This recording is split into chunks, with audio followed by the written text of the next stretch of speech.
Today on Landline, authorities scramble to pinpoint the cause of mass cattle deaths on board a ship bound for Indonesia.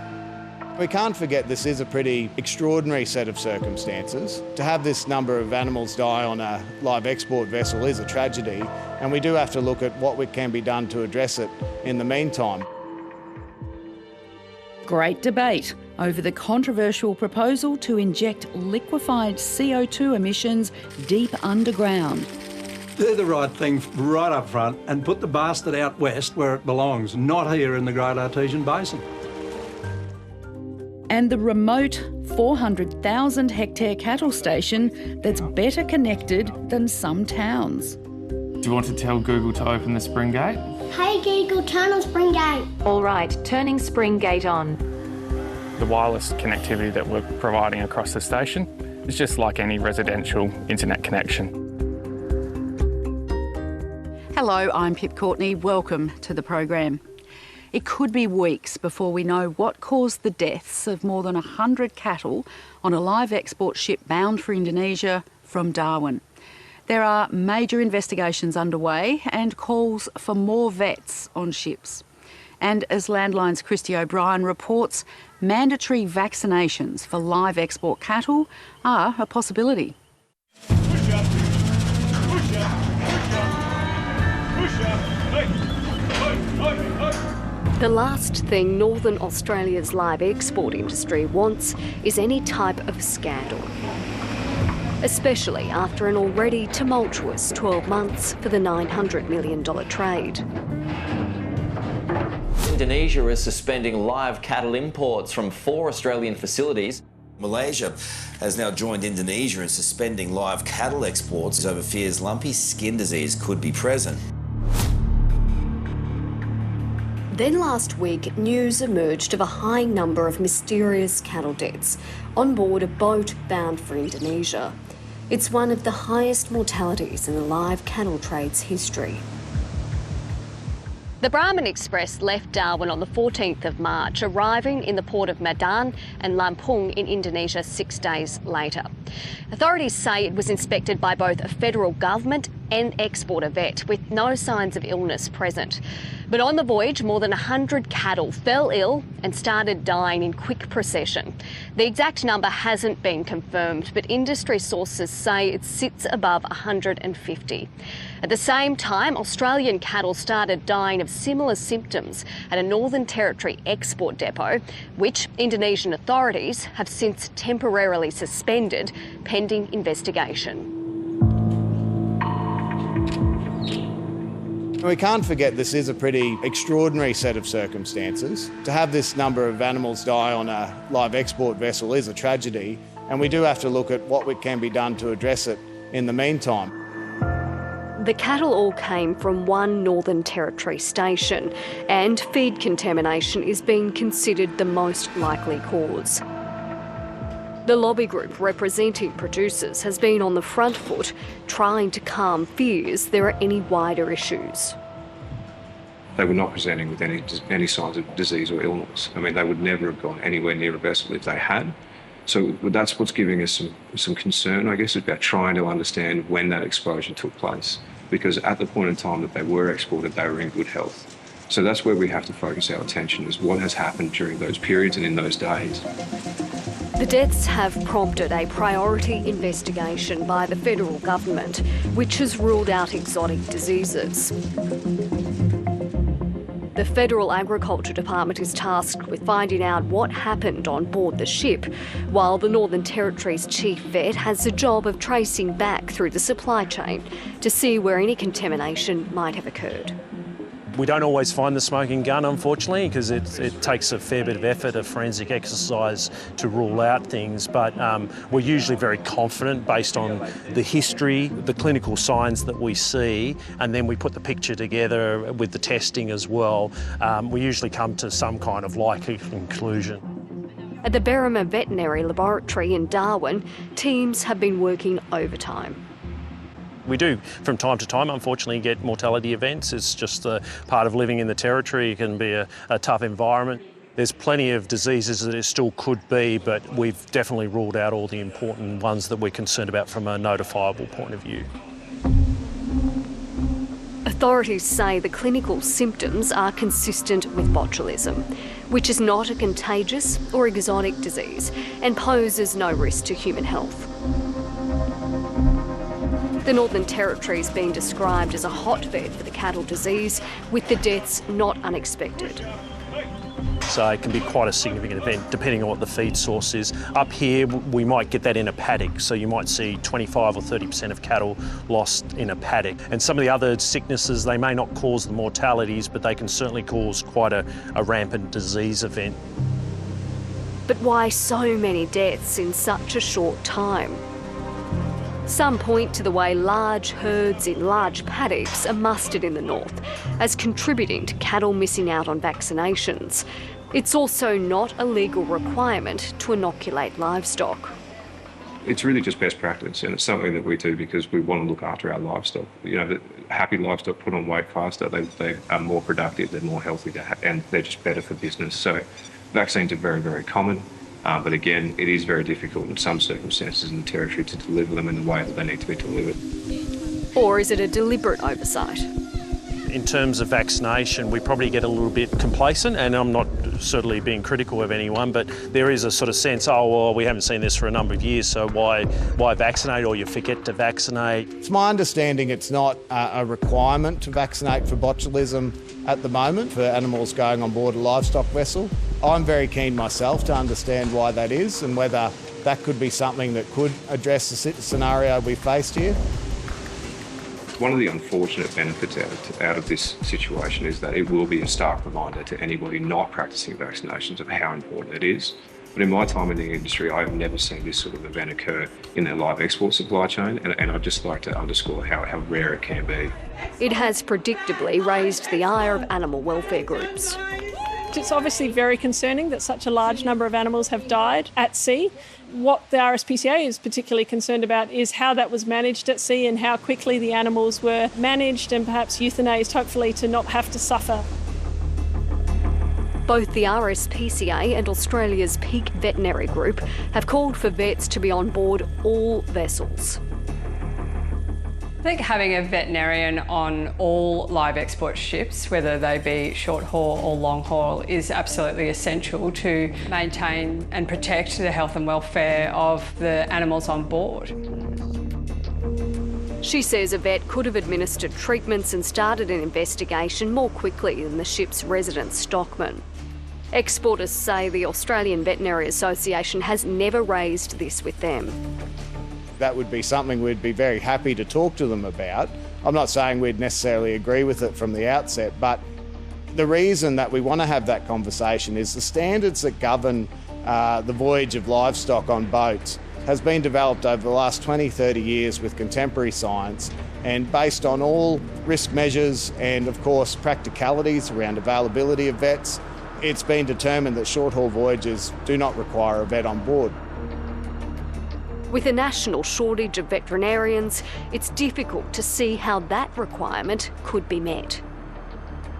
Look, I think that's probably a question for the government, and I think, yes, we would need to look at the Australian accredited veterinarians that are currently accredited. But what isn't clear is who was informed about the deaths and when. The Australian government has refused to say when its Indonesian counterpart was brought into the loop. But the industry has been nervously anticipating what repercussions might arise. The Asian nation is considered live cattle trade's most important trading partner. I do know that the Indonesian government is fully aware of the complete number of mortalities that occurred on that vessel, and that's been communicated at a government-to-government level. If there is some concern about what was initially reported around the paperwork for the discharge of those animals, well, that'll have to be worked through. We're really calling on the department and the industry to be as transparent as possible. As the information comes to light, it will be interesting to see the timeline of events, when the deaths were reported, how they were managed on the vessel, how they were managed in Indonesia, and also the cohort of animals here in Australia. Efforts were ramped up after tension about lumpy skin disease fears. A number of Indonesian delegations have visited Australian facilities since then to be reassured of our biosecurity measures.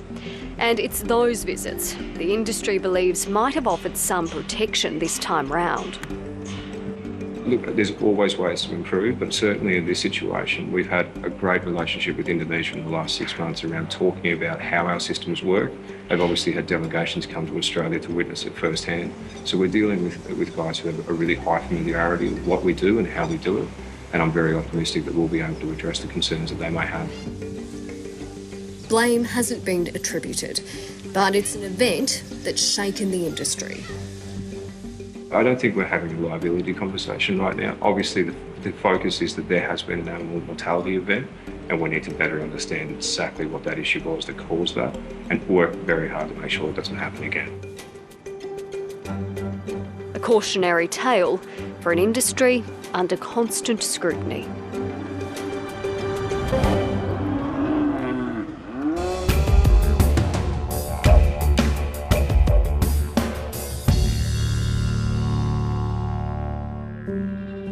Still to come on Landline is storing liquefied greenhouse gases in the aquifers of the Great Artesian Basin good climate policy. The CO2 that we're injecting is a food-grade CO2.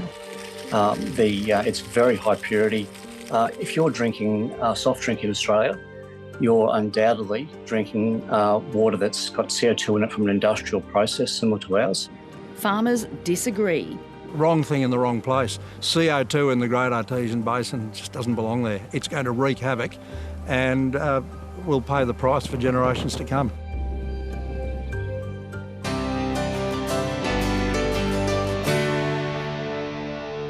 Hello, I'm Jane Norman. Tasmanian dairy farmers are facing the prospect of having to slaughter male calves on farm after the state's only meatworks permitted to process the smaller animals had its licence suspended. The federal government took the action against Tasmanian quality meats late last year when footage emerged of animals being mistreated inside the facility. It's left Tasmanian dairy farmers in the lurch and with few options other than to kill their bobby calves on farm. Yeah, we're euthanising calves now as we speak, basically. We'll keep all the heifers and the bull calves will be euthanised. It's not a pleasant job. It's not something that you just think you're going to be brave and go out and do. Emotionally, it does knock you about. A big flush of bobby calves will come during the springtime, and that's what is worrying us at the moment. It's not clear when the abattoir's licence might be restored.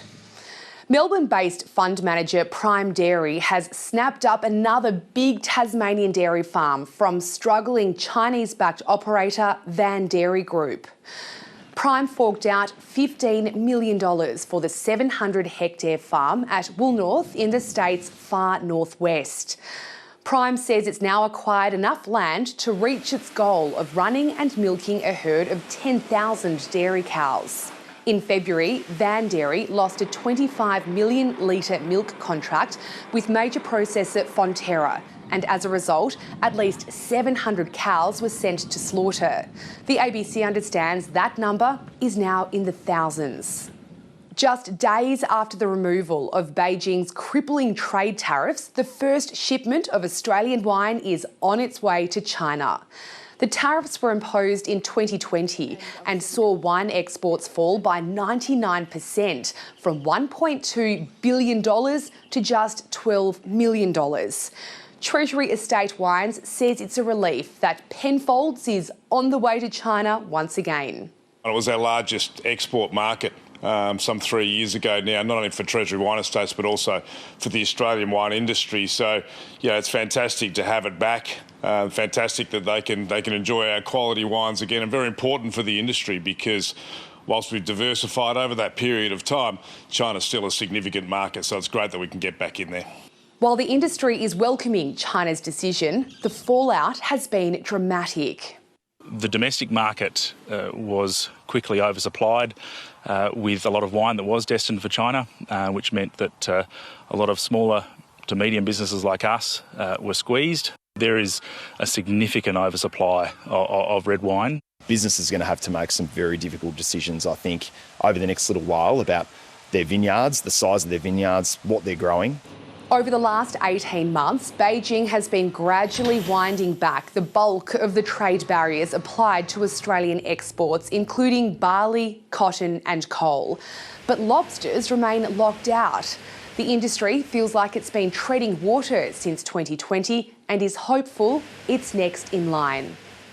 The world's largest producer of Indian sandalwood has been placed into receivership following years of uncertainty and falling prices. Quintus Australia and its subsidiaries, including Sandalwood Properties Limited and Quintus Leasing, have appointed FTI Consulting as receivers. Quintus owns thousands of hectares of sandalwood plantations and real estate across northern Australia, plus an oil distillation facility and shop near Albany in Western Australia's Great Southern region. FTI Consulting is looking for buyers. Australia could face mega droughts lasting more than 20 years, according to a new study from the Australian National University.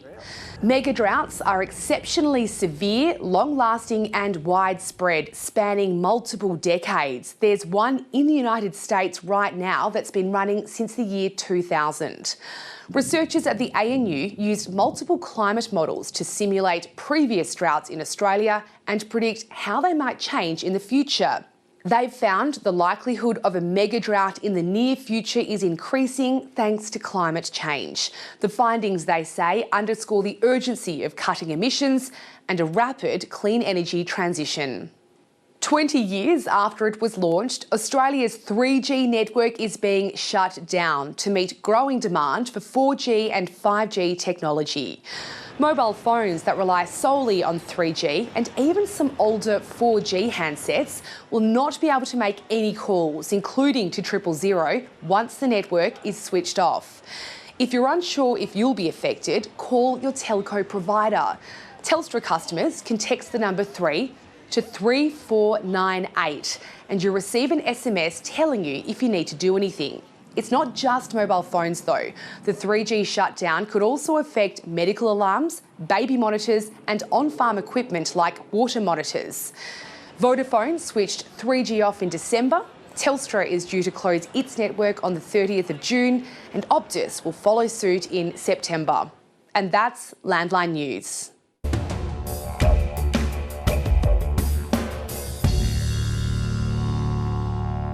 A proposal to trial the storage of liquefied CO2 emissions from a coal-fired power station in Queensland in the Great Artesian Basin is being condemned by farmers, environmentalists, outback mayors, even a Catholic bishop.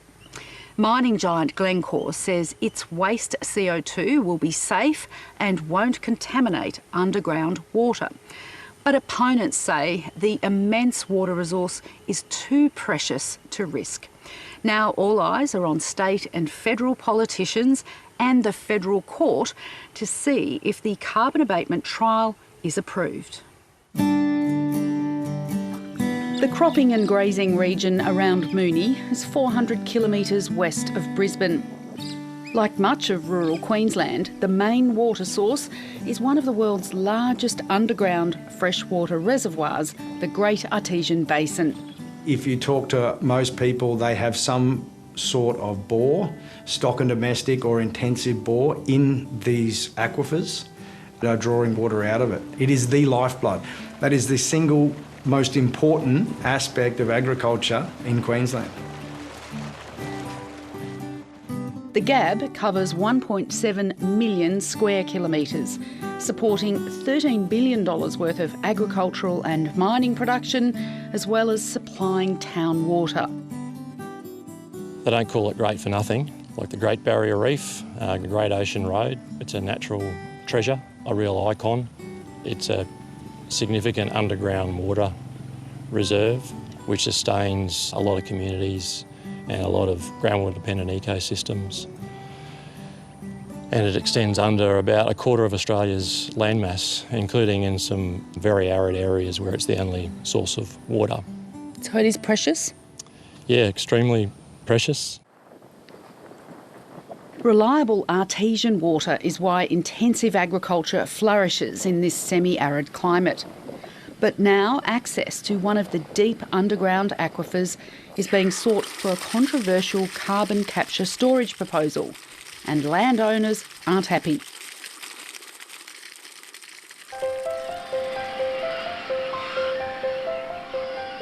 The Cameron family raise pigs, run cattle and grow winter and summer crops.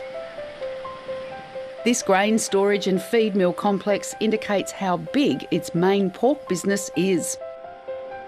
Ken Cameron says the operation is totally reliant on underground water. You could not base an intensive operation around capturing overland flow from rainfall. You couldn't commit to it. So we're entirely reliant, in fact, on water from the GOB. Mining company Glencore plans to capture CO2 emitted from its Millmerran coal-fired power station, liquefy it and truck it an hour and a half to Moonee. It's seeking state government approval for a trial to inject liquid CO2 more than 2 kilometres deep into the Precipice Sandstone Aquifer. Its site is 10 kilometres from Ken's property. Wrong thing in the wrong place. CO2 in the Great Artesian Basin just doesn't belong there. It's going to wreak havoc and will pay the price for generations to come. Ken hired hydrogeologist Ned Hamer to look into it. The project's unacceptable because it's way too risky. There's no doubt there's going to be contamination of the aquifer. Is that acceptable at all? I would say no. The aquifer is porous sandstone rock containing arsenic, cadmium and lead. Ned Hamer believes the acidic CO2 will dissolve the heavy metals into the water. The UQ modelling shows that even at 100 years when they stop their model, the concentrations of heavy metals are still increasing in some parts of the plume. So it all comes down to how much confidence have we got in this model. You know, how big is it and how far it will travel. And they simply haven't got the data, they haven't done the testing, which is quite expensive, but needs to be done on a sensitive project like this. For Ken, that was alarming news. And it's inevitably, you can only assume that it'll end up in our food supply, and that's clearly an unacceptable outcome. Glencore stands by its modelling. The test injection itself is such a small scale that we can't see any scenario where it impacts any current or future user of that water. And we very much understand and respect the importance of the Great Artesian Basin, and that's why we've deliberately chosen a deep aquifer, one that contains brackish water that's unfit for human consumption. The CO2 that we're injecting is a food-grade CO2. It's very high purity. If you're drinking fizzy water, fizzy drink, soft drink in Australia, you're undoubtedly drinking water that's got CO2 in it from an industrial process similar to ours. If approved, Glencore's subsidiary, Carbon Transport and Storage Corporation, or CTSCo, will inject 110,000 tonnes of liquid CO2 a year for 3 years. Darren Greer is confident the CO2 plume won't move through the aquifer towards Ken Cameron's property. In no case does the actual plume move in any large scale towards those locations. So we have very high confidence that it won't impact anyone's future or planned water extraction from the Precipice Sandstone. We believe we've covered those risks off. We believe we've got an engineering solution to monitor what we're doing to ensure that if there is a problem, we have the ability to see it very early, to stop and then to rectify the problem. And if something did go wrong, we do have the ability to extract a large, not all, but a large volume of the CO2 that's been injected. Ned Hamer disagrees with Glencore's modelling. The size of the plume, how quickly it moves, is all based around their flawed modelling.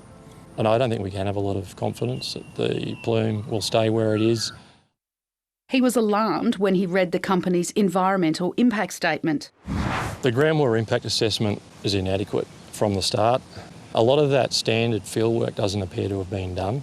The 3D seismic hasn't been done. They've proposed to do that after the project's approved, which is too late. So on many fronts, from the initial upfront assessment to the predictive modelling they've undertaken, the monitoring they propose and the mitigation, I don't think they present a compelling argument that it should be approved. Ken Cameron hasn't found Glencore's assurances reassuring, so he's donated to a fund set up by Queensland farmer lobby group AgForce to pay for legal action launched in March in the federal court. So when's this going in the Australian? Next weekend on Saturday. AgForce is challenging a 2022 federal government decision under the Environment Protection and Biodiversity Conservation Act, which allowed the CO2 injection proposal to proceed to seek state government approval.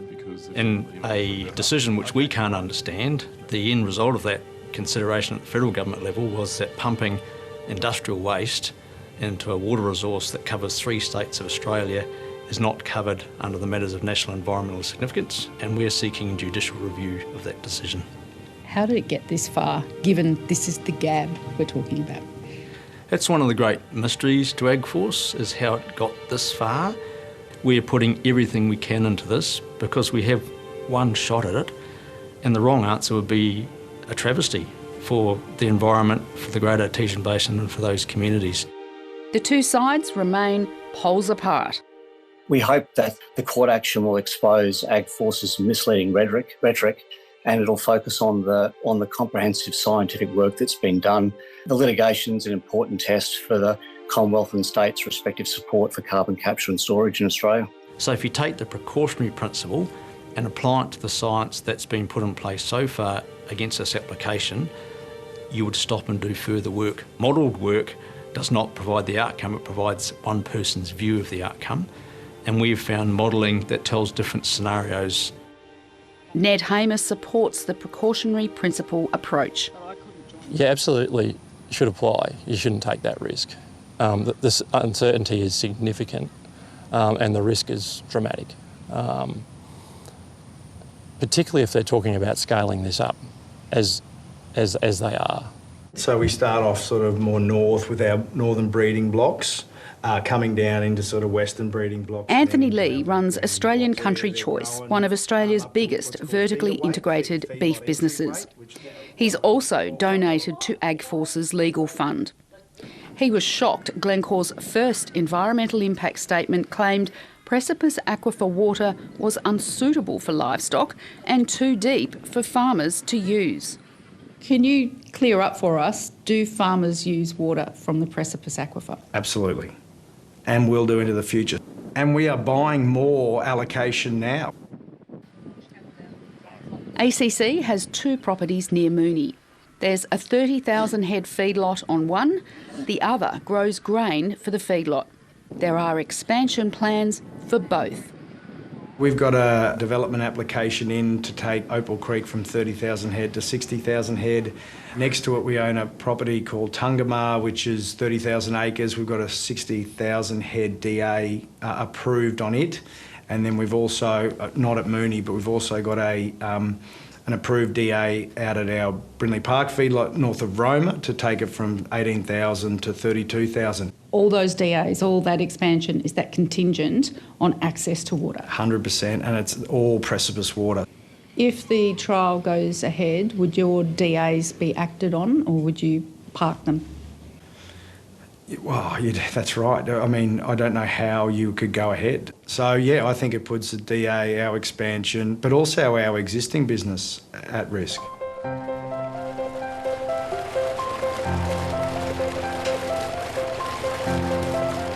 Ken Cameron's also planning significant expansion, which, like ACC's, is dependent on Precipice aquifer water. Ken's secured a water licence, but won't spend 7 figures drilling a bore unless Glencore's trial is banned. They've cited that the Precipice aquifer has millions of tonnes of capacity of storage. So clearly the grand plan is to dispose of millions of tonnes of this waste. Let's put it in the right place from the get-go, not into the GAB, put it out in an oil and gas reservoir. What would you like them to do? Do the right thing right up front and put the bastard out west where it belongs, not here in the Great Artesian Basin. That option's a no from Glencore, as spent oil and gas wells further west don't offer the industrial scale storage it's after. As enticing as the basin is as a carbon abatement sink, the Queensland Farmers Federation wants it declared off-limits to CCS permanently. We actually need to step up and call it for what it is. It's climate policy gone wrong. Net zero at any cost is not okay. On April the 5th, Queensland Farmers Federation CEO Joe Shepherd led a delegation to meet Queensland Premier Stephen Miles. He was asked to act before the federal court decision and move to permanently protect the Great Artesian Basin from CCS activity. We know that there is another exploration licence already issued for another company in Queensland, and we know that the whole world is looking at the GAB as potentially a cheap way of managing their offsets through vehicles like CCS, which is really, really alarming. Queensland's Water Minister Glenn Butcher says the government doesn't want the basin being experimented on. The only rigs that I want to see drilling in the Great Artesian Basin is people for water. This is out of the ballpark. There's plenty of places in Australia where they can inject carbon into the ground. I'm a little bit dumbfounded of why you would want to inject this type of material into the Great Artesian Basin. We've seen what PFAS is doing here in the state. Once the plume gets on the move, because it's underground, how do we know what this stuff's going to do if it manages to find its way through somewhere and start to escape? The approval process is still live, and the dates to watch are both in May. On May 1st, a Senate inquiry into the proposal is due to report, and later in the month, the Queensland Department of Environment and Science is expected to announce if Glencore's environmental impact statement is approved or not.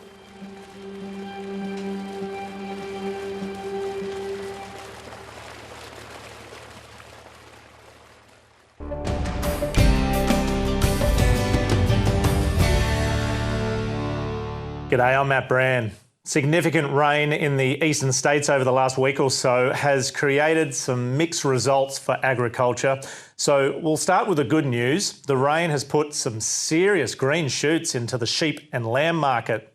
Despite wet weather and a public holiday, lamb yardings were up, and producers who perhaps feel they've now got their autumn break rocked up to the sale yards, checkbooks in hand, and the restock of lamb indicator jumped by about 25% on the previous week. So good times, unless you're looking to sell sheep in WA. Producers in the west are getting about a quarter of the money for mutton compared to the eastern states. In the cattle game, restockers in the east can smell that green grass and are looking to buy. The national restocker heifer and steer indicators jumped by more than 20 cents a kilo. So that's the good news. But the amount of rain and the timing of it has been awful for some growers in Queensland and northern New South Wales looking to harvest bumper crops of sorghum. To get a summary of the damage, on Friday I spoke to Brendan Taylor, who farms west of Dalby in Queensland and is the Ag Force Grains president. Thanks, Matt. Look, it's been a wet week leading up to now, but probably the rainfall event that did the significant damage to the summer crop was the one leading up to Easter. It rained on and off for about 5 days. It started raining Saturday afternoon and it really didn't clear till the Thursday. Whilst we didn't have enormous falls of rain, although some areas did, it was just wet for 4 or 5 days, and for 50 to 100 mils of rain in many regions over 4 or 5 days. Some places didn't have that much rain, but just horrendous conditions for mature grain, for ripe grain, and that's when sprouting can occur, and of course that attracts generally significant downgrades. And it's not just the sorghum crop that was affected. There's a lot of mung beans across the downs and up into CQ as well. So Brandon, for crops that do get downgraded, what are you hearing about the potential difference in price? Yeah, it's funny. Well, it's not funny. It's quite sad actually. But back around Christmas, sorghum was trading around $400 ex-farm. It's now back around, that's for sorghum 1, which is your premium grade, your top grade. Sorghum 1's probably going back up again, but it had fallen significantly back to sort of mid-300s. But now we could be seeing sorghum probably rocketing back up to around 400, but then you'll have a big spread between sorghum 1 and what's possibly going to be called sorghum X, which is what it'll be classed as if it's got significant sprouting in it, and I'm talking 25+% sprouting in the sample, and other things like mold, and that's another story. But you could see $75 or $100 spread between sorghum 1 and sorghum X, and sorghum 1 will be very hard to come by now, I suggest, because most of the crop is still in the paddock. I would suggest probably maybe only 20% of the summer crop, and that might be too high, has been harvested. So there's a lot of grain still in the field at the mercy of the weather. And how are you feeling? I bet you'd love to be in the header and harvesting instead of speaking to Landline. Yeah, look, strangely enough, we did do a little bit of harvesting late yesterday. Incredibly wet underfoot. Even the bit of grain that we've gotten off so far, and we have been fortunate to get a couple of solid days of harvesting on one block that was particularly dry. It's bloody hard work. We haven't been able to, no one's able to get trucks near the paddocks. The ground's just so wet, harvesters are struggling to move. Everything that's been shifted to storage has been done via chaser bins because it's just been so wet. So we're doing a lot of damage in the paddock.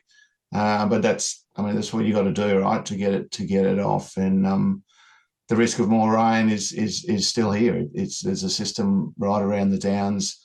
Further west of here, in the Roma region, there's a lot of crop still out in those western parts, not off yet. And they've had 300 mils in the last 10 days. So, look, yeah, it is what it is. But farming's not easy, not all the time. And growing a crop's one thing, harvesting is two things. And getting it to market in good shape is going to be a bit tricky at the moment, I think. That's Brendan Taylor from AgForce. Reports of drenched sorghum has had an immediate impact on prices. Grade 1 sorghum jumped more than $10 a tonne at Brisbane. I'm told second grade sorghum is also on the up, with expectations there will be a lot of sorghum X hitting the market. Meanwhile, canola in the west cracked $700 a tonne this week. It's not just sorghum that's been hit by the rain. There's some mung bean crops in Queensland that are also suffering. And there'll be some cotton crops that will now have their harvest delayed. Here's a look at some cotton that got picked just before the weather hit. Nemoy Cotton says it's received its first modules of the season at its Mungandai facility. Cotton is also rolling into its Boggabri gin as well. Cotton futures fell away over the Easter period. The US Department of Ag has actually raised its forecast for Australia's cotton production. The US thinks we'll produce 5 million bales this season, and Cotton Australia says that is possible. There were no wool sales this week due to the Easter recess, but a quick well done to Drew and Laura Chapman from West Plains Pole Merino Stud in Delegate, New South Wales, who were awarded the Supreme Merino exhibit at this year's Royal Easter Show in Sydney. Their ram Zodiac also won the Supreme Merino Ram class. And finally, the Australian company Vow has been given approval to sell its lab-grown quail meat parfait in Singapore. The boss of Vow told the Country Hour this week that he feels there is no point in cell ag companies trying to replicate beef, chicken or pork. Instead, his company is using the technology to create something unique to eat. Vow has received initial approval from Australia's food regulator to sell its lab-grown meat products here as well, with a final decision expected by the end of this year. And that is the Landline check on prices. Keep it rural.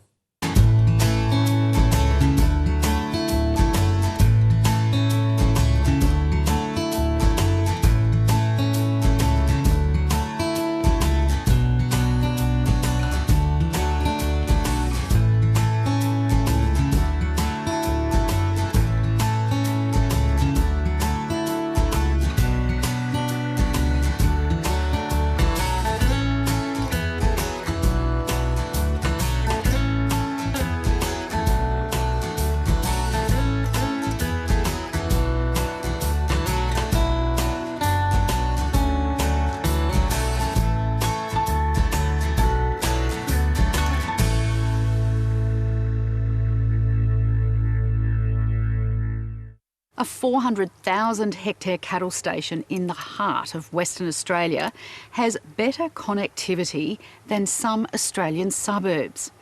The intranet technology the station is using isn't new, but as Julia Bortolio reports, it's unusual to find it in the pastoral industry.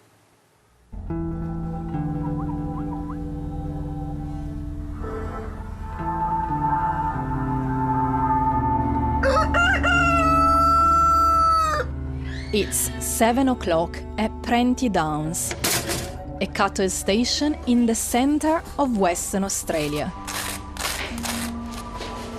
Hey, Isabel.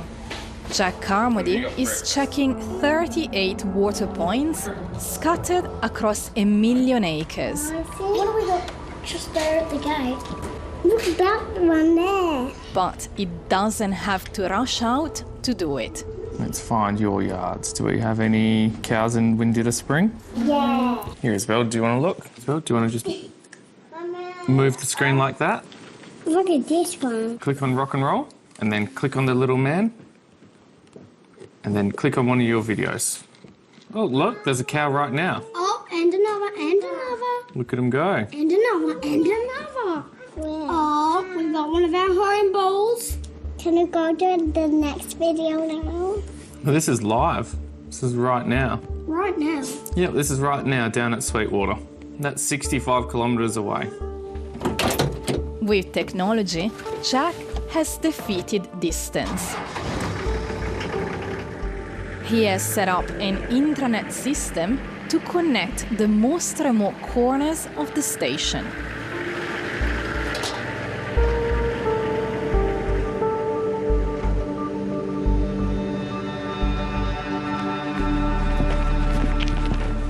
Yeah, so, sorry about that. Just put that on silent. As soon as you get close to it, you'll pick up the Wi-Fi. This is a micro pop, or a micro point of presence, and effectively what that does is it takes signal in and then spreads signal out to the far reaches of the station. As we saw, we've got internet connectivity here, and what it allows those remote sites to do is have internet, but also sends the video feed back through here all the way to the homestead and to the cloud.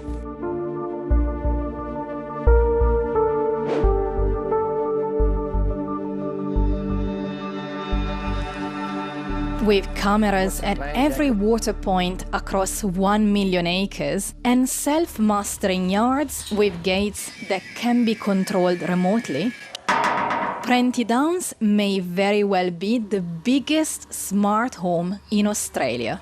Do you want to tell Google to open the spring gate? Hey Google, turn on spring gate. All right, turning spring gate on.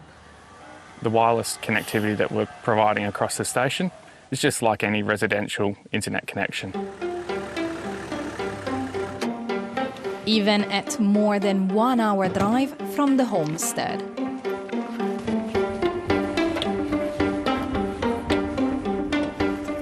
That is some awesome connectivity, Ant. Okay, tell me. Well, we've got a ping of 65. 65 which is what? 65 milliseconds to Perth. Okay. Which is good enough for computer games. Right, that's a latency. Yeah, that's our latency. Yep. And we've got a 26 meg down, which is enough to stream in full high definition, if not 4K. So I can sit out here and watch the cricket, Jack. Yeah, we could. But there are bigger benefits. So having the surveillance allows us to look at and assess the animals, and from that visual data, we're able to take action based on the condition of the livestock. Or on the number of animals grazing.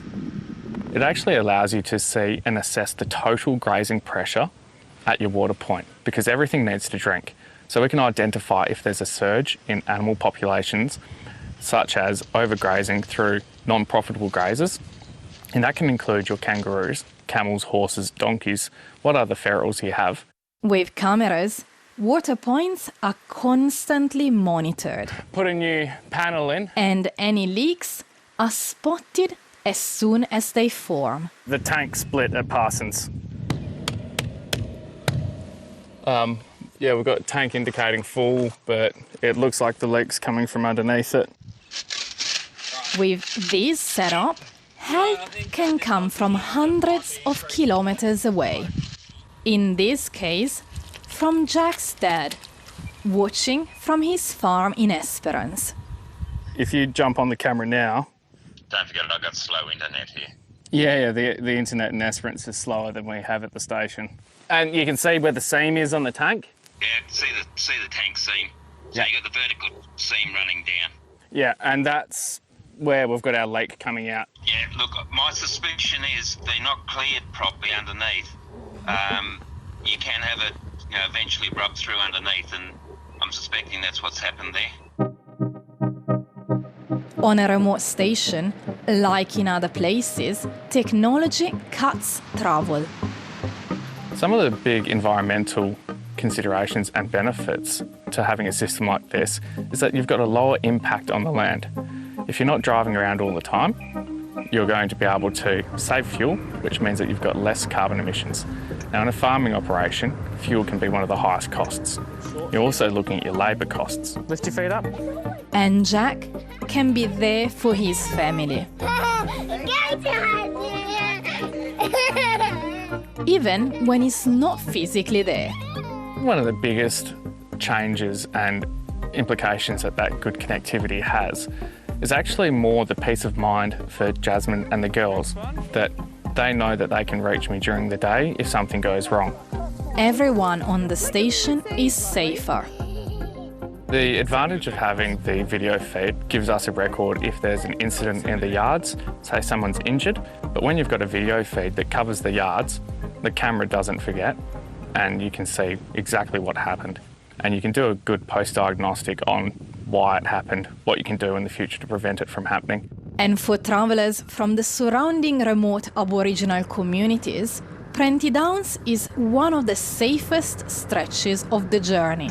One of my families travelled through from Warburton, and he broke down at one of the windmills, and they knew, so they drove out to him, and when they got there, they told him, "Oh, we've seen you on the camera," and he was surprised, and he said, "You're coming in as well, mate." Not just protecting people, but also their heritage sites.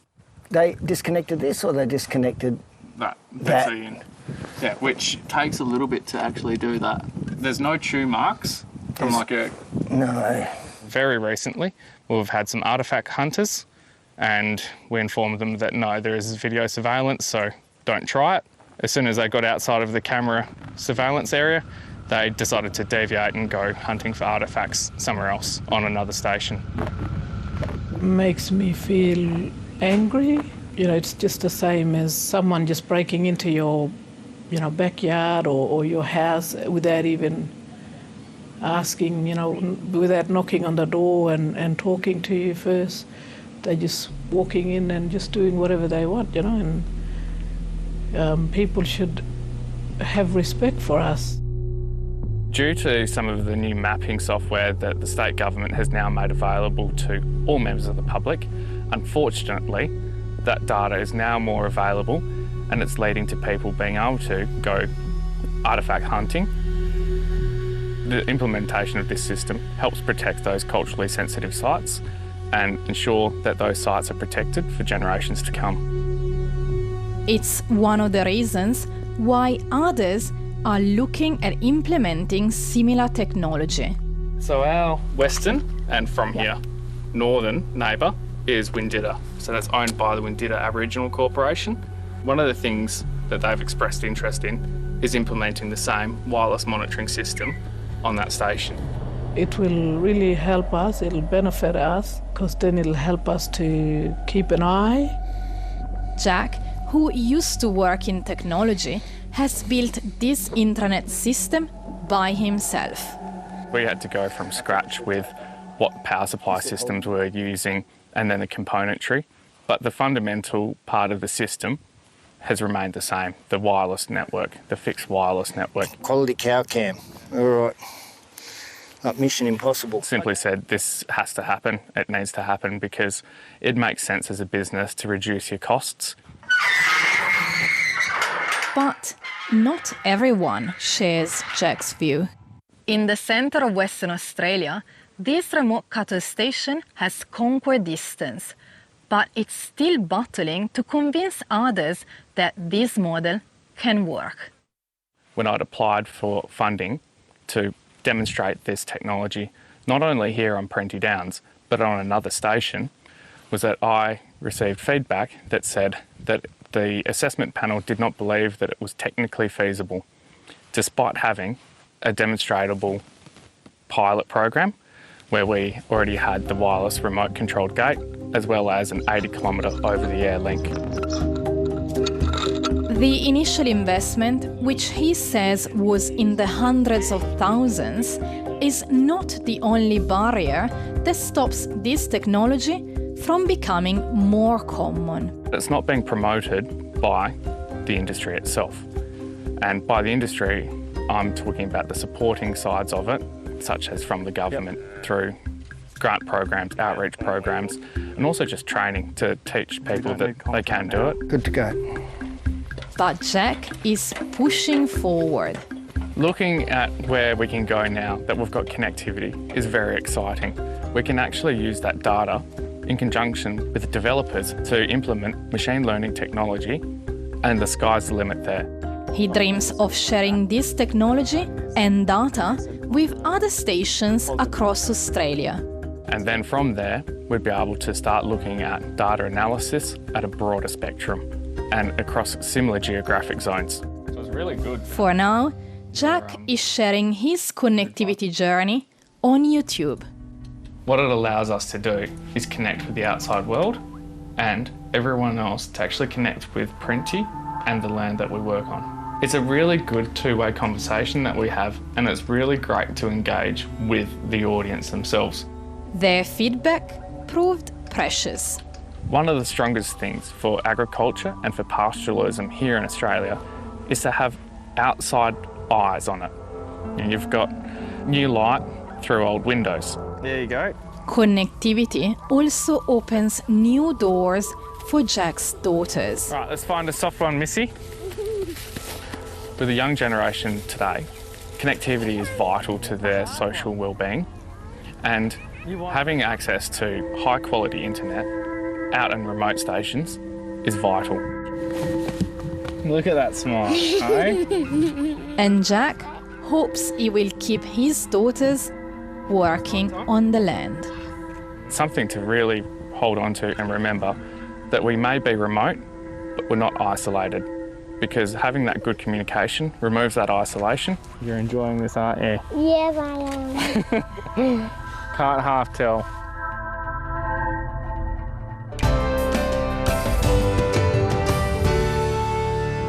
Next week on Landline, can university medical courses in the regions ease the shortage of rural doctors?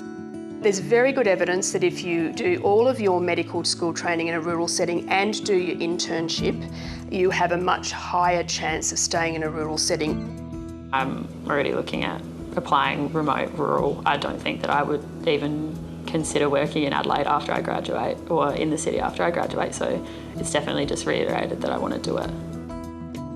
And that's Landline for today. The whole show is on iView, along with all the episodes from this year. Now it's time for the weekly weather update from the Bureau. Until next week, bye for now.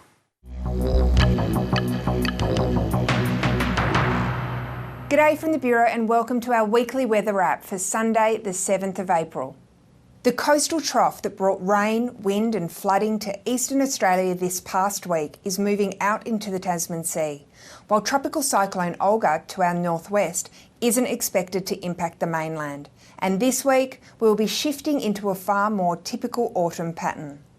For the remainder of today, hit and miss showers and storms through southern New South Wales will ease, while showers and storms for inland and southeast Queensland and northeast New South Wales will clear later as drier air moves in. A ridge of high pressure will keep the west and interior settled, so unfortunately no rain for the wheat growers there.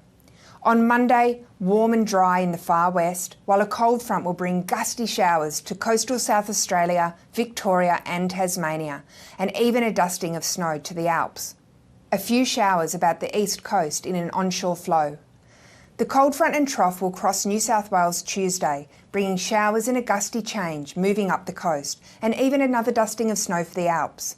Fine and settled for the remainder, apart from isolated onshore showers for the southern coast and the tropics. On Wednesday, isolated showers for the southern coast, more scattered for the New South Wales coast in a cool onshore flow, and a few showers possible for the Pilbara associated with Olga. Other than that, dry and settled inland. Little change on Thursday with coastal showers for the south and east coasts. Shower and storm activity increasing for far north Queensland and the top end. On Friday, there's a chance of a few showers extending southwards into southern WA for the weekend.